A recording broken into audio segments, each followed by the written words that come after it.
नमस्कार मित्रों, अयोध्या में मान्यता है कि लंका से रावण वध करने के पश्चात अयोध्या लौटने के बाद धोबी की बातों में आकर श्री राम ने माता सीता को त्याग दिया था।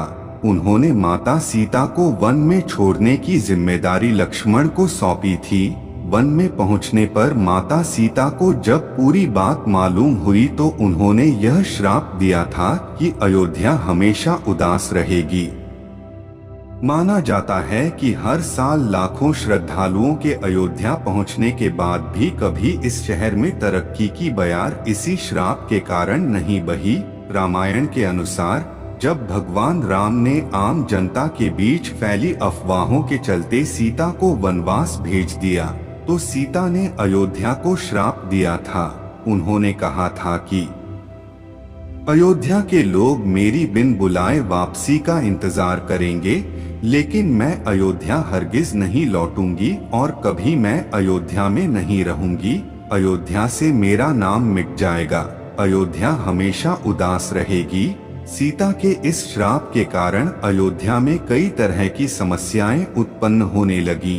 अयोध्या का विकास पूरी तरह से रुक गया। लोग अयोध्या से दूर जाने लगे। अयोध्या में हमेशा उदासीनता छाई रहने लगी।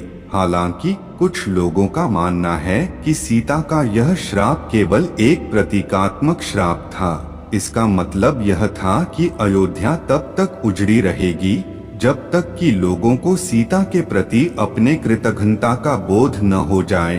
अब जब राम मंदिर का निर्माण हो रहा है तो कुछ लोगों का मानना है कि सीता का श्राप का असर भी समाप्त हो गया है।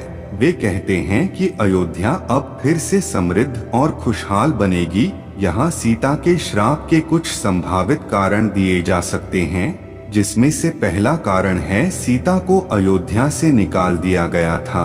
वह एक निर्दोष महिला थी, लेकिन उसे अफवाहों के चलते वनवास भेज दिया गया था। यह सीता के लिए बहुत अपमानजनक था, इसलिए उन्होंने अयोध्या को श्राप दिया होगा। दूसरा कारण है सीता को अयोध्या के लोगों का समर्थन नहीं मिला।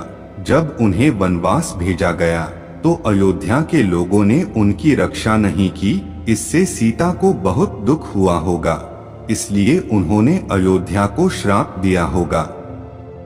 तीसरा और अंतिम कारण है सीता को अयोध्या में अपना सम्मान नहीं मिला। जब वह अयोध्या लौटीं तो उन्हें सम्मान नहीं मिला। इससे सीता को बहुत निराशा हुई होगी, इसलिए उन्होंने अयोध्या को श्राप दिया होगा। इनमें से कोई भी कारण हो सकता है, लेकिन एक बात तो निश्चित है कि सीता का श्राप अयोध्या के लिए बहुत हानिकारक था।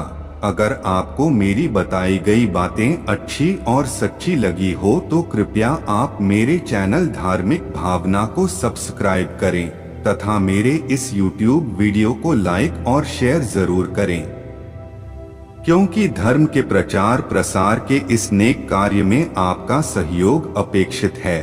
अगर इस विषय पर किसी का कोई भी सुझाव या सवाल है तो वो मुझे YouTube कमेंट बॉक्स में जरूर लिखें। मुझे आपके संदेश का इंतजार रहेगा।